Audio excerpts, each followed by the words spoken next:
مرحوم آیت الله بهبهانی رحمت الله علیه در حرم امام حسین علیه السلام خدمت حضرت رسید. تو دلش هم گلایه داشت. گلایه‌ش هم این: آقا جون چرا ظهور نمی‌کنی؟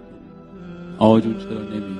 اشک می‌ریخت، گریه می‌کرد. مشرف شد خدمت حضرت رو نشید. حضرت فرمودن بهبهانی ببین، این جایی که دعا مستجاب است و اجابت دعا تحت قبته.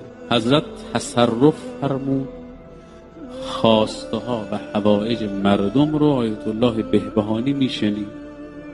گفت ببین اینجا که دعا مستجابه، اینا چیه؟ یکی میگه پام درد میکنه خدایا به حق حسین پامو شفا، یکی دعا میکرد که یه عروس خوب به من بده حسین.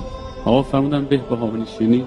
بهبهانی اینجایی که دعا مستجابه است و اجابت دعا تحت قبته، یکی از اینا نگفت خدایا مهدی فاطمه رو